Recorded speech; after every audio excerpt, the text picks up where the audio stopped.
Hey everybody, Dan here with Pain Free You. Today's topic, how significant are your symptoms? And I don't mean how much do they hurt, or how much do the other symptoms bother you or interrupt your day or cause you anxiety.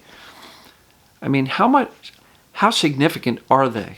In the scale of importance, if you look at the various things that are going on in your life, if your pain or other symptoms are the most significant thing impacting your life, then you're probably placing too much significance there. Because generally the brain starts to wire. We talk about neuroplasticity in some of my videos here. The brain, got some hiccups here. The brain starts to wire those things that we put the most attention on. And if your pain or other symptoms are the most significant thing in your life, meaning they take up the most amount of mental and emotional energy, it's going to be really hard for the wires to kind of loosen up and let those pains or symptoms go. So what else should be more significant? Well, how about career, family, self-care, self-love, self-respect, right? Where are you placing your focus all day long? Are you focusing on everything that's wrong with the people around you, with yourself? Is the little roommate in your head just never shutting up and just constantly berating you and criticizing you and making you feel like crap? I don't know. How significant is the pain in your life? And I'm here to tell you, if it is the most significant thing that takes up the most amount of mental energy and mental energy, it's going to be really tough to find joy and actually have some fun. And I know, Dan, you're crazy. How can I have fun or find joy when I hurt this bad? I know, I get it. But maybe you're hurting that bad because you continue to focus on how bad you're hurting. And I'm not criticizing, trust me. I was there, spent over a decade doing that. Just feeling sorry for myself, looking at the pain, measuring it, getting up in bed and going, oh, how's it going to be today? What are my pain levels today? And sure enough, it's there. And a common theme here is that what we look for, we get. Right? If I asked you, I think I had this conversation with somebody I was coaching a little bit. But if I asked you, last time you were at the supermarket, how many people were wearing red? I have no idea, right? Because you weren't paying attention. You weren't looking for it. It wasn't important. But if I told you, next time you go to the supermarket, go count how many people you see who are wearing red, and you put your intention there, you'll probably be able to come up with a number or at least a ballpark. Yeah, it was at least 20 people. I can't believe it. Never realized how many people wore red, right? With the intention of looking for that, we find it. Without the intention, we don't see it. And how does that relate to pain or other symptoms? Well, if we wake up with the intention of measuring, monitoring, fearing, focusing on, analyzing, trying to fix our pain, what do you think we're going to be doing all day long? Or symptoms. And when I say pain, please, if you've got something other than pain like weakness or tingling or numbness or whatever, when I say pain, substitute for symptoms if you don't have pain. But how does this relate to pain? It means if you're constantly looking for it, you're going to find it. And I've talked to a couple of people lately that say, my pain usually is not there in the mornings, but around lunchtime, it comes up, it hits me. And that's a conditioned response. If you haven't seen that video, go look for it, conditioned response. But what we look for, we tend to get. What we place significance on, right? Before I mentioned the whole, what color are people wearing? Are they wearing red at the supermarket? You know how much significance you had on the colors that people wore in a supermarket? 0. But if I literally said, I'll pay you $100 to go, next time you're at the grocery store, tell me, there's how many people are wearing red in the supermarket.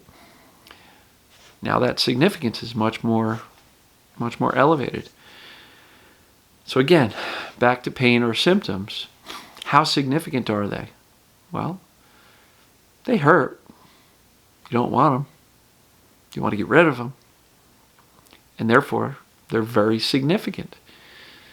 So my suggestion here is I would encourage you to see what you can do to lower the significance on measuring, monitoring, analyzing, trying to fix your pain, because we can't actually fix the pain. We can't. We can't fix the pain.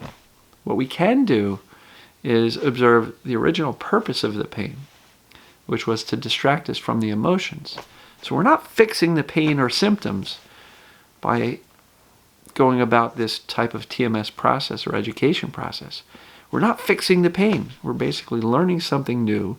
We're reframing our beliefs. We are refocusing our attention from the symptoms, distraction, to the emotions which the brain is trying to distract us from, right? Fundamentals, TMS 101. So when you're lost in your symptoms and your pain, always go back to the fundamentals. What's the purpose of the pain? It's to distract me. Okay, so what am I feeling? What's going on right now? Where's anger showing up in my life? Where's sadness showing up in my life? Shame, guilt, fear, hurt, rage. Where are these things showing up in my life? It could be at the grocery store behind, the checkout lady who decided, I need a price check, and it takes 20 minutes for somebody to check on the price of, I don't know, a quart of milk. There's rage there. And look, it's fairly insignificant, so it doesn't stick around with us. But if somebody you love hurts you, says something really awful, how significant is that? Well, then that rage is going to stick around longer, right? Significance matters. And so what I'm encouraging you to do and suggesting you do is look for more important things in which to place your significance. Are your relationships? Are your family? Is your job? Is your career more significant than literally not being able to focus on anything important and really having all of your focus be taken up and this mental and emotional energy be taken up by an obsession with these symptoms and trying to get rid of these symptoms? Again, we don't get rid of symptoms. But when we shift our focus to where it belongs, which is the emotional world, convincing ourselves and believing truly that we're well, and move the significance to other things that are more purposeful and serve you better, the brain starts to unlock those wires that were saying pain is the most significant, symptoms are the most significant. And once you shift your focus and start wiring on other things that are more appropriate or more meaningful to you, the brain goes, oh, I guess I don't need these connections anymore to keep the pain going.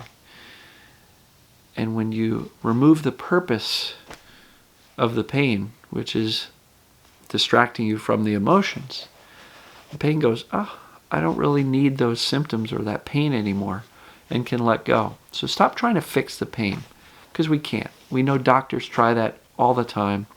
They do it with needles, massage, chiropractic, acupuncture, physical therapy, injections, surgery, right? And we know that doesn't work because the cause of the pain is not physical. And the pain is a symptom. The pain is a symptom of an overactive nervous system, of a chronic state of fight or flight, right? We don't try to fix the symptom. And the example I like to give is you wake up in the morning, there's water all over the floor. And so what do? You start mopping the floor. You keep on mopping it, and for whatever reason, you can't get all the water off the floor. Well, the water on the floor is a symptom. What's the real problem? The faucet's left on and the sink is clogged. So trying to fix the pain is like mopping the floor without going and fixing the leak and or turning off the nozzle. So don't try to fix a symptom. Don't make your entire focus be getting rid of the pain, getting rid of the pain, getting rid of the pain. Because all your brain is hearing is pain, pain, pain. And that's where you're placing your significance. That's where you're placing your emphasis and focus and your emotional energy. And basically the brain wires what we focus on the most. We're literally instructing our brain to keep on firing these pain signals because, brain, this is the most significant thing in my life right now. If you don't want it to be, you have to choose, which was yesterday's video, you literally have to choose to place your significance elsewhere on things that are much more meaningful and can lead you to a much happier and pain-free life. So that's my pitch on significance. How significant is the pain in your world?